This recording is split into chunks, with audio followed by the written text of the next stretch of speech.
اس کا بازو پکڑ کے روڈ کراس کر دینا، یہ بھی سخاوت کا. تو ارد گرد چھوٹے چھوٹے اتنے اعمال ہوتے ہیں ہمارے ارد گرد کہ ہم ضروری نہیں ہے کہ مال ہوگا تو سخاوت کریں گے. سخا کے لیے مال ہونا ضروری نہیں ہے، بندے کی نیت ہونا ضروری ہے اور یہ احساس ہونا ضروری ہے. اگر یہ احساس اندر بیدار ہو جائے تو پھر بے شمار طریقے ہیں اس صفت پر عمل پیرا ہونے کے. چلتے ہیں ایک مرتبہ دوبارہ عمیر صاحب کی طرف، ان سے پوچھتے ہیں کہ اگر بخل کی بیماری انسان کے اندر ہو تو اس سے ہم اپنے آپ کو بچا کیسے سکتے ہیں؟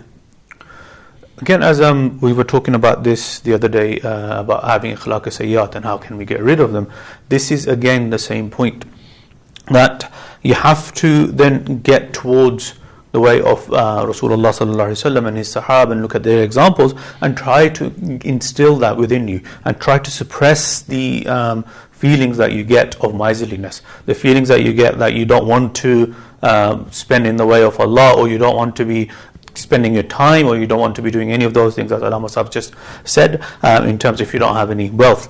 And the way you can get rid of it is, again, changing the feeling of your heart. It's a different habit. It's altogether changing the habits, changing your personality, a characteristic. And it needs to happen. You might need to force yourself for, say, 40 days, and after 40 days it might become a habit. And it's about having empathy. It's about feeling the pain of others. It's about feeling the need of others and putting yourself into their position and thinking, okay, if I was in that position, if I was the one with no wealth, if I was the one with no assistance, if I was the one with no help, who would help me in that situation? How would I feel if I didn't receive any help? How would I want to be? How would I want people to be with me in that situation? And then trying to force yourself to do that. I mean, it might be hard initially, because Rasulullah, it's a hadith of Rasulullah sallallahu alaihi wasallam, that a miserly person will have, it's like they have a metal plate over them, and that binds their hands together. It's about breaking that bond. So it's about changing that into something greater, and then making yourself a different person altogether. Because it's, again, coming back to the consequences of miserliness, an economics point of view, that it's all about the rotation of money. If the rotation of money doesn't occur, then the whole country doesn't develop, the whole country doesn't grow. So growth is stinted because the rotation of money is not happening. And if somebody is stopping that, so there's a flow of money that's happening, it's going from you to the shops, and that person who's owning the shops is spending it in some place else, and through that you're getting your wages. If that circle stops at some point, you might find yourself that the wealth that you are hoarding, the wealth that you are loving so much and that you're craving, is going to stop because you're not getting it. So to keep it going, you have to force yourself to do that. So logically it doesn't make sense for you to be a miser, and Islamically it doesn't make sense for you to be a miser, because there are lots of hadiths and ayats. So in Surah Al-Layl, Allah subhanahu wa ta'ala says, وَأَمَّا مَنْ بَخِلَ وَاسْتَغْنَى, but he who is the miser and disregards spending in the way of Allah, وَكَذَّبَ بِالْحُسْنَى, so he's denying the good in Allah, in the deen. And that denial is going to land you in the wrath of Allah subhanahu wa ta'ala. So to avoid that, force yourself initially, and then inshallah you'll find that the joy that Allah subhanahu wa ta'ala puts, because remember, if Allah subhanahu wa ta'ala is punishing miserliness, at the same time He is rewarding generosity. So the reward that you will feel, the barakah that you will feel, and then you will realize that the wealth that you are trying to hoard so much to increase it is actually being increased by you spending it. So Allah subhanahu wa ta'ala will put His barakah, His blessings in it, and inshallah that will increase manyfold, and you will find yourself in the position that you're enjoying being generous rather than being a miser. جی علامہ صاحب, آپ اردو میں کچھ کہیں گے کہ اگر بندے کے اندر یہ بخل کی بیماری ہو اور کنجوسی کی بیماری ہو تو کس طرح وہ کون سے طریقے اپنا سکتا ہے اس بیماری کو اپنے اندر سے دور کرنے کے لیے؟ اس کے لیے سب سے جو مجرب نسخہ ہے وہ پریکٹیکلی وہ اس کو چاہیے کہ وہ صلحاء کی صحبت اختیار کرے. نیک جو لوگ ہوتے ہیں صوفی اور